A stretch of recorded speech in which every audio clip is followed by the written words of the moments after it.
Good morning. It is so good to see your faces here in beautiful Salt Lake City. This is my favorite event. It's so high energy. You get so much interaction, so many new things to learn. So how many of you in the room, is this your first time at an ACCE convention by show of hands?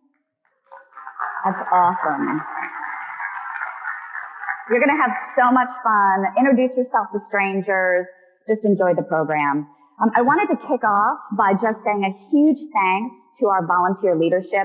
We have the best volunteer leaders out there. They're the best, the brightest. We're always trying to make sure that our industry is a couple of steps ahead.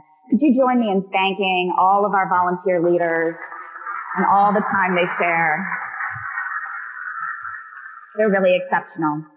So I'm going to be talking about innovation today, and I'm going to talk about why now is an opportunity for us to have even more innovation and even more impact in our communities. So there's some really fantastic new data that's out there. It's from the Edelman Trust Barometer, and this is a global public opinion survey that looks at trust in major institutions like business, government, and media. But this year's results are particularly interesting for the business community and for us as chambers, since we're the leaders and the catalysts for the business voice. So this is the first question that I'm going to cover. And again, it's a global survey. So these are responses from all across the country, but we're going to focus in on the United States. So they asked, what's your trust in business versus government? So that blue number that you see, 55, that's the trust that people have in business. And that red number, 42, that's the trust that Americans have in government.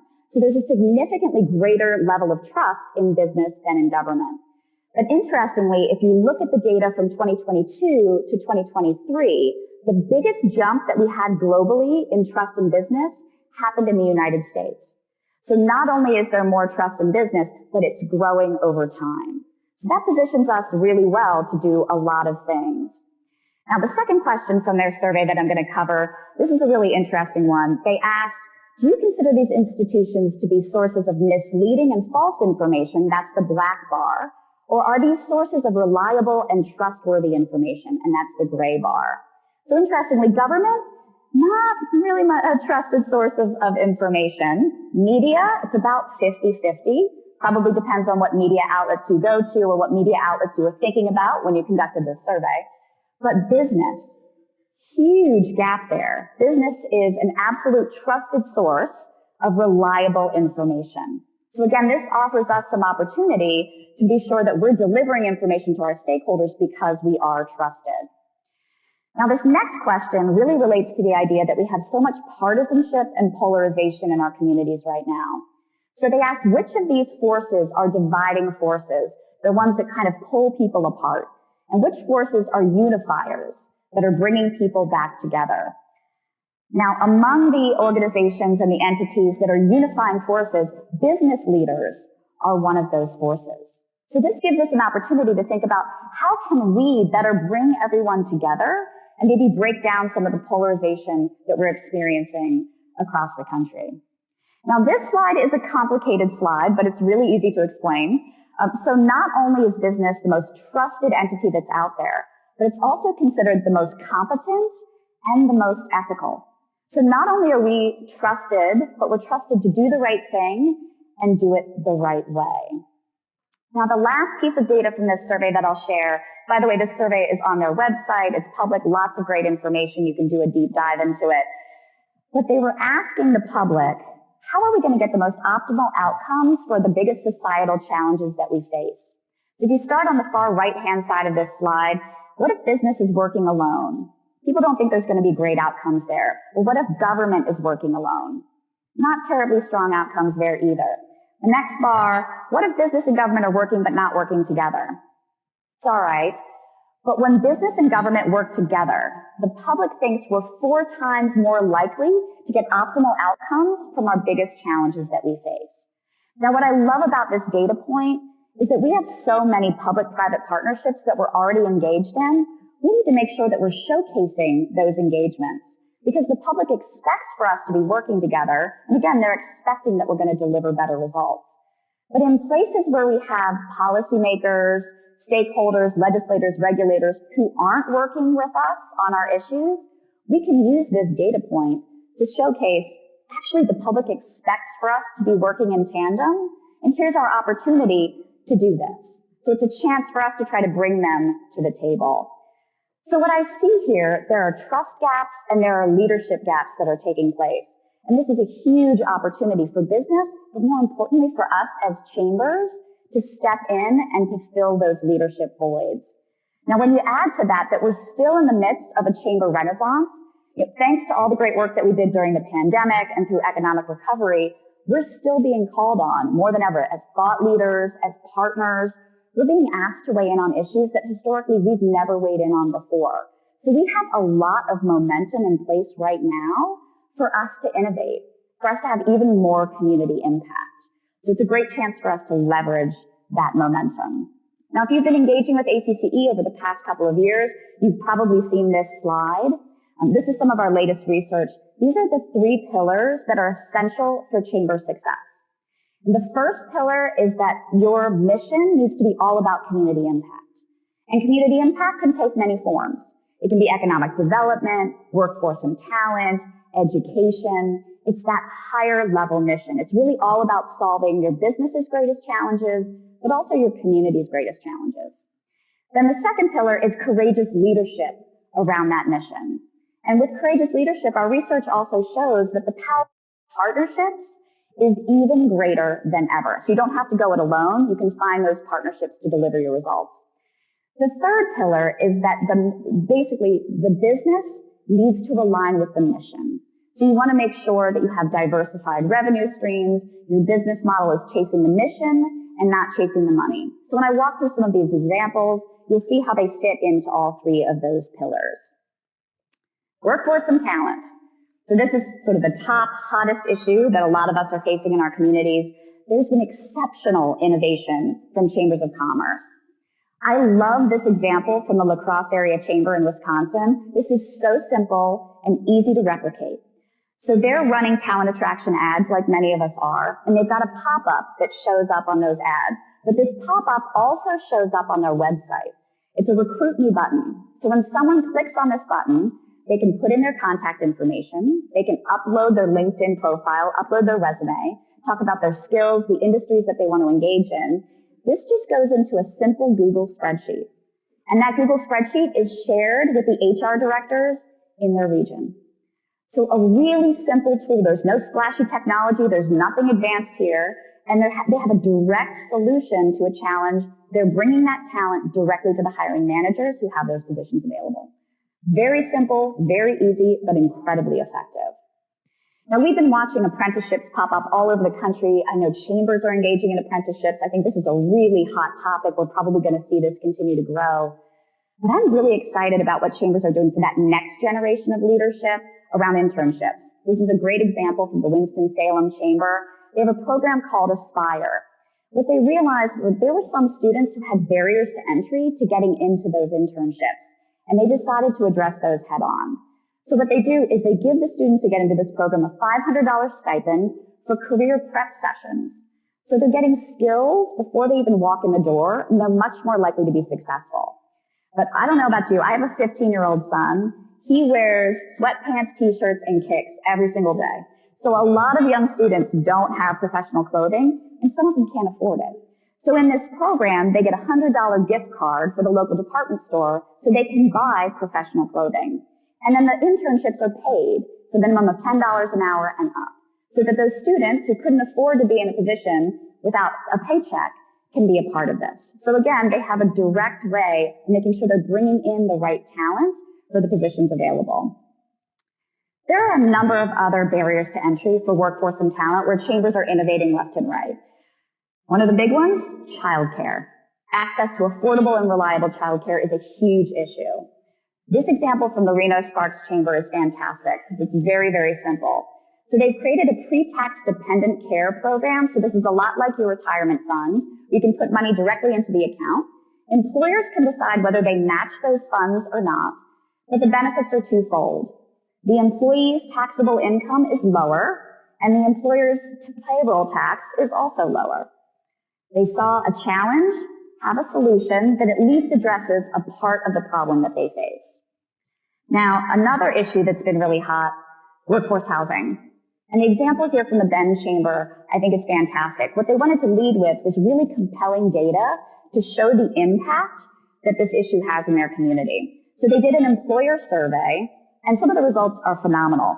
81% of the employers said that housing had a high impact on hiring, but 91% said that the high cost of housing, it limits their growth and it strains their existing workforce. So now they're showing exactly how big of an issue this is in their community, but then they delivered other results. They conducted a public opinion poll. They created plans about how they can build a better workforce housing scenario for their community, and they made this information public. So anyone can access it, and if other organizations are trying to advocate on this issue, that information is available for them to leverage as well. Now, we're also watching chambers innovate in the industries that they serve and the businesses that they serve. So a great example is the Hampton Roads Chamber in Virginia. This is a historically sort of Department of Defense area. They've got high military. They are still serving that industry that served them for a long time. But they're also thinking about emerging industries. So they're also recruiting offshore wind companies so that they have the ability to bring in some new talent as well. So this is data from the U.S. Census Bureau, and it's about applications to start businesses that are likely to hire employees. What you can see is that number is going up over time. So this is a great chance to think about how is your chamber serving this constituency? The entrepreneurs, the startups, that's a whole other emerging entity that you could try to take advantage of, try to make them feel welcome, give them the resources and services that can help. Now, we're watching chambers all over the country set up minority business accelerator programs. I love this example. It's the LaGrange Troup County Chamber. They're in Georgia. Small staff, small budget, but they're still having great success with this program. So you don't need a lot of resources in order to be effective, but they're looking at segments of their community and businesses that maybe historically they hadn't served, giving them an opportunity to get the resources that they need. Now, Christy mentioned this in her opening remarks. I know many of you are working on DEI initiatives in your organizations. We created this resource, the ACCE Foundation put it out. It's easy to find. It's at acce.org/DEI. Great resource guide. It's got opportunities and examples no matter where you are in your chamber's DEI journey, whether it's programs, services, if you're doing inclusive economic development work, or if you're working on systems change. So I wanted to make sure that I highlighted that for you as well. Now, we talked about gaps in trust. Trust in media has diminished. Well, we've also seen that media in a lot of our capital cities is not nearly as active. So we've seen some chambers stepping into this leadership void and taking on new roles. So a great example, the Colorado Chamber, they hired an award-winning journalist to create their own media outlet online. Now, this media outlet really focuses on legislative and policy issues, a heavy tilt towards business policy, but it's been incredibly effective. There was no one out there leading the way on the legislative topics that were important, and they said, we're going to step in and do this. And now they're the go-to resource for everything happening on the Capitol. So they saw that leadership void and stepped in. Now, we talked about how your business model really has to align with your mission.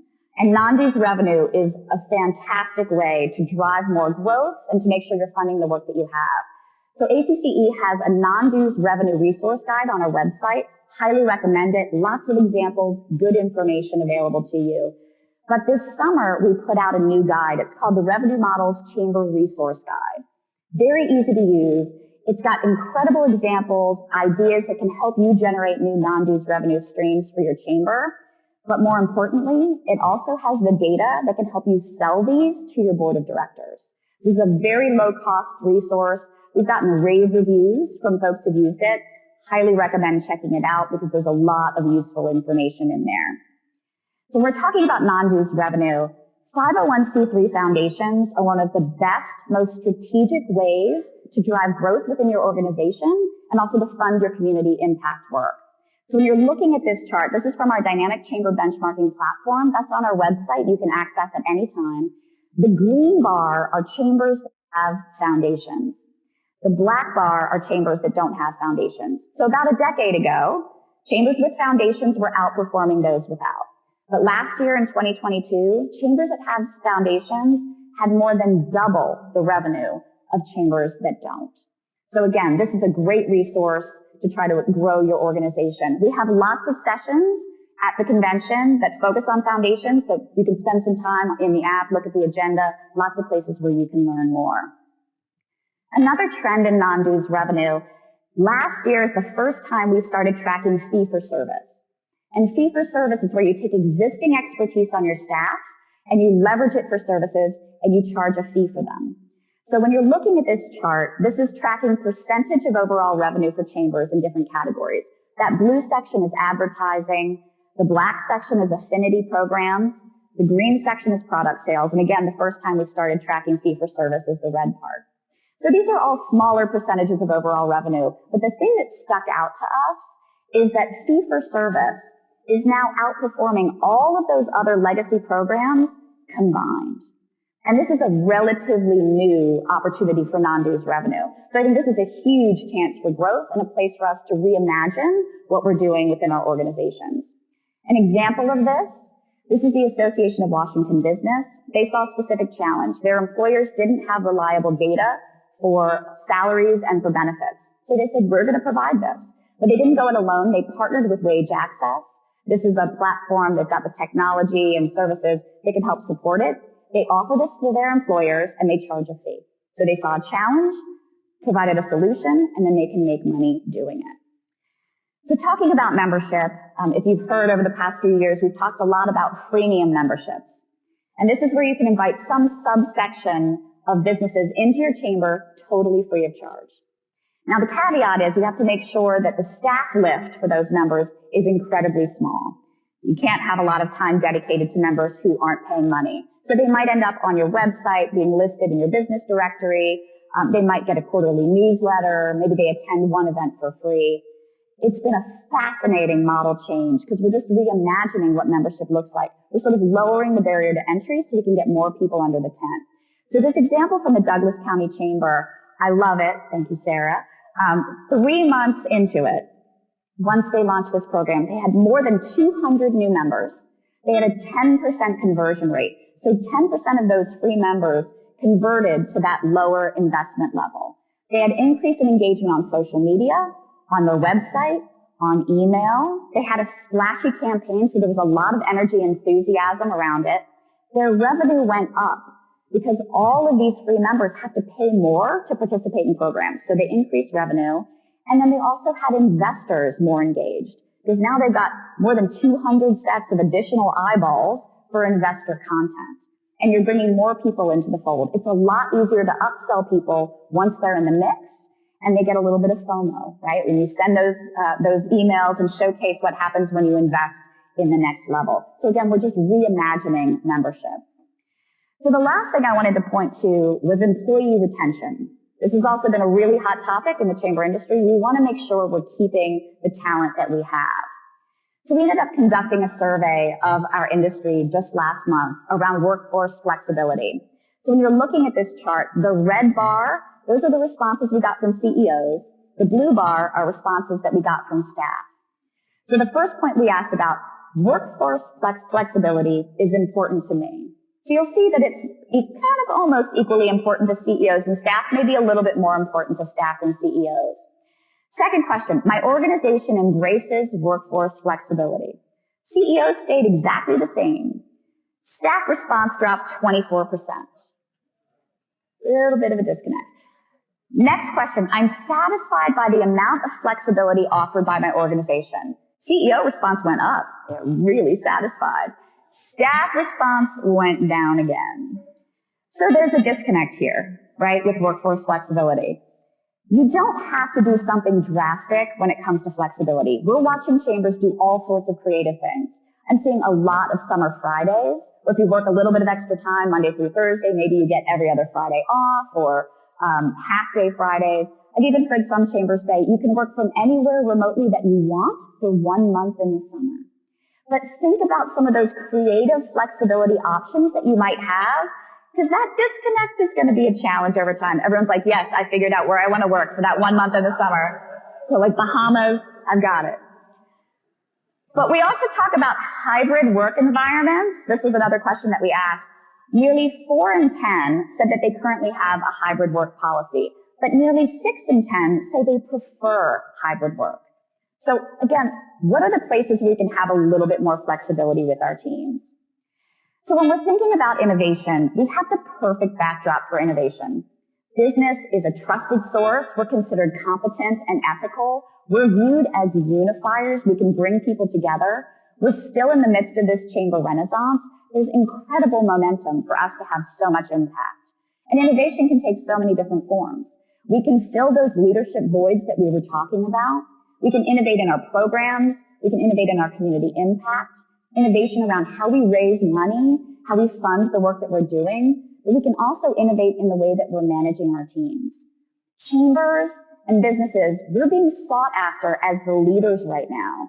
And innovation isn't a choice. It's a necessity. We have to innovate. It's going to bring economic vitality, but even more importantly, it's going to position us as community leaders far into the future. So I hope you're going to use that as a little bit of a lens while you're here today and here throughout the rest of the program to think about how can we innovate so that we can have even more impact as we move forward. So the most important thing that I have to talk about in my presentation is my team. This is the ACCE staff. You will also see sprinkled into here some of the New Orleans Chamber team as well. They hosted us for our spring retreat. By the way, if you would like to host the ACCE staff for a spring retreat, let me know. We would love to come to your community. We have a lot of fun when we do it. This team works relentlessly and tirelessly year-round to support the profession, and it also takes an extraordinary amount of work to pull off an event like this. Would you join me in thanking my ACCE staff for everything they do?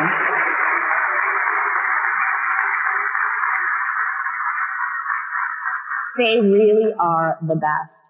I want to keep in touch with you after this. This is only the beginning. This is my contact information. The most important thing on this slide, though, ACCE and ACCE Foundation are on social media. Any platform that you're on, we're on. Please follow us if you aren't already. We try to highlight best practices, data, interesting things that we see. It's a great place to get inspired. But also, this is my cell phone number. If you're out and about in Salt Lake City and you're doing something fun, text me. I would like to join you and see what you're doing and enjoy it. I just want to say thank you. Thank you for everything that you do. Thank you for being here. Thank you for engaging and being present during this conference. I hope you enjoy it, and thank you so much for your time.